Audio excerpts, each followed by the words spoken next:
आज दुपारी मस्त जेवण झाल्यानंतर मी निघाले होते शाळेमध्ये, कारण आज शनिवार होता आणि राघवला मला शाळेत घेऊन जायचं होतं रुदाला आणायला. कारण शनिवारी दुपारी घरी कोणी नसतं, त्यामुळे याला घेऊनच जावं लागतं त्याला आणण्यासाठी. तर इथं बघा, त्यालाच लॉक लावायचं होतं, लॉक घेऊन निघालं होतं लावायला. तर बाहेर सोडल्यानंतर हात सोडून कुठे पण पळायचं असतं आम्हाला, इकडे जाऊ तिकडे जाऊ. तर शाळेत पोचल्यानंतर दादाची वाट बघत थांबलो, तर दादा कधी येते म्हणून. फायनली दादा आला. तर 2 मिनटं लागले की हाच नक्की आपला दादा आहे की नाही बघायला.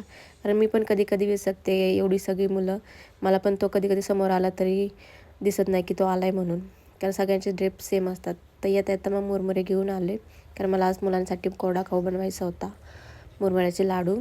तर असं अधूनमधून मी बनवत राहते मुलांसाठी काही ना काही, कारण त्यांना सारखं लागतं खायला, हे दे ते दे. मग बाहेरचं खाण्यापेक्षा आपलं घरचं खाल्लेलं कधी पण बरंच. त्यामुळे मी इथं मुरमुऱ्याचे लाडू करायला घेतले दुपारच्या वेळेला. सगळं काम आवरलं होतं, मग दुपारी काय नाही वाटत असं. शक्यतो मी दुपारीच करते कधी पण असं काही बनवायचं असेल तर, निवांत असतं.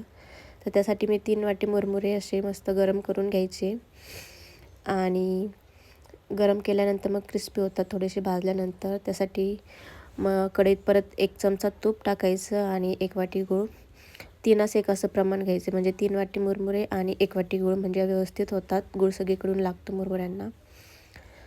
तर मस्त गूळ आपला असा वितळून घ्यायचा. कापल्यानंतर गूळ चिरून घेतल्यानंतर पटकन मिक्स होतो. तर इथं गूळ शिजला का नाही बघायचं, त्यासाठी पाण्यामध्ये 1 टिपका टाकून बघायचा गुळा.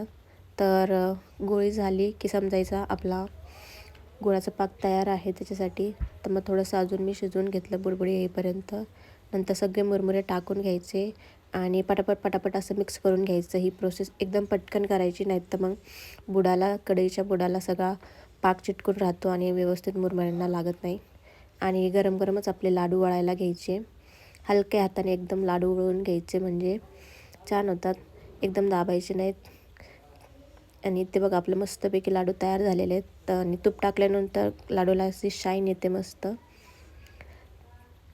तर आता हे बनवून झालेले आहेत आपले मुरमुऱ्याचे लाडू छानपैकी, आणि त्यानंतर मग मुलांना खायला पण दिले. आणि आपण काही बनवा आणि मुलांनी ते आवडीने खावं, अजून काय पाहिजे. सो इथे आपले मुरमुऱ्याचे लाडू मस्तपैकी तयार आहेत. आजचा व्हिडिओ आवडला तर नक्की आपल्या लाईक करा चॅनलला आणि नक्की सबस्क्राईब करा. बाय.